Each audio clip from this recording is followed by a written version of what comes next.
Задача 5. Секој месец Јана плаќа сметки за електрична енергија и за вода. Ако таа плаќала $36 месечно за електрична енергија и $720 годишно за електрична енергија и вода заедно, предели ја сумата која таа ја плаќала за вода секој месец. Повторно, како и минатите задачи, така и оваа задача ќе решиме со помош на методот на модели.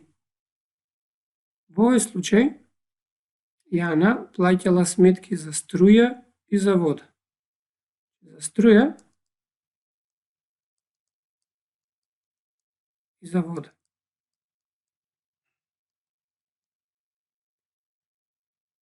Таа плаќала 36 месечно за струја.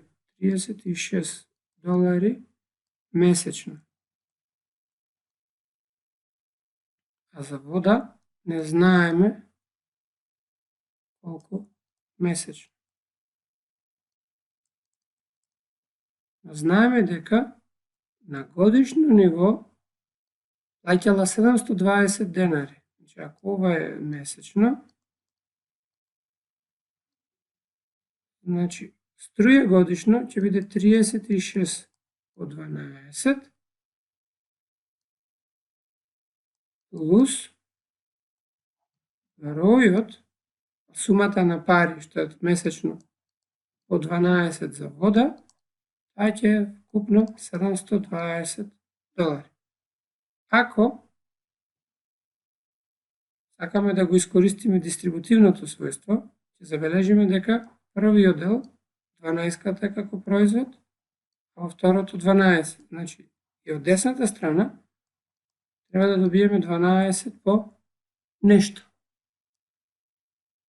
Значи, 720 делено по 12 е 60. Затоа,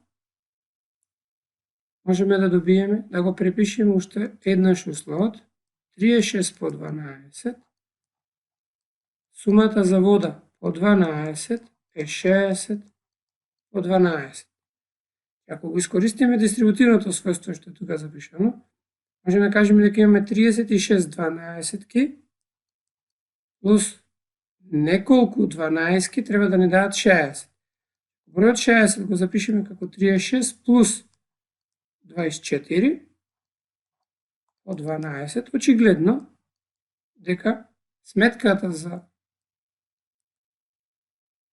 вода месечно ќе е $24.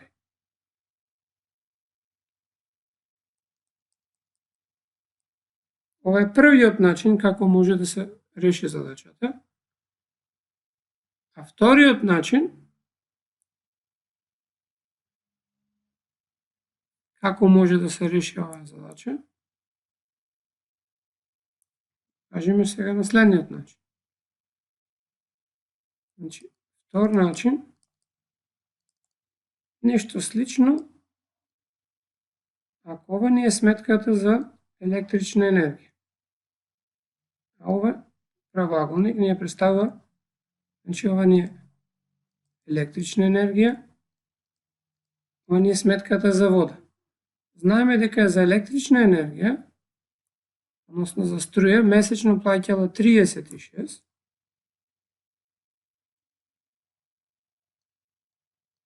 $36. За вода не знаеме колкава е сметката, но знаеме дека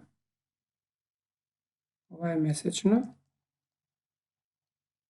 Знаеме дека $720 се годишна сметка. Значи, годишна сметки за струја и вода се $720. Значи, 712 поделено со 12, за да најдеме колку се сметките за еден месец. Делењето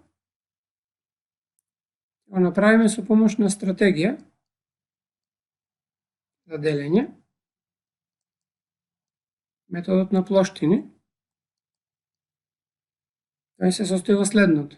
Имаме правоаголник, чија што должина не ја знаеме. Од левата страна пишуваме делителот, а внатре во правоаголникот го пишуваме деленикот 720. 12 во 7 не може, 12 во 72 е 60. 60. Немаме остаток, значи тоа значи дека 720 поделено со 12 е 60.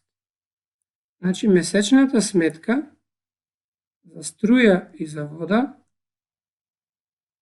е $60. Во тој случај, сметката за вода ќе биде 60 минус 36 или $24.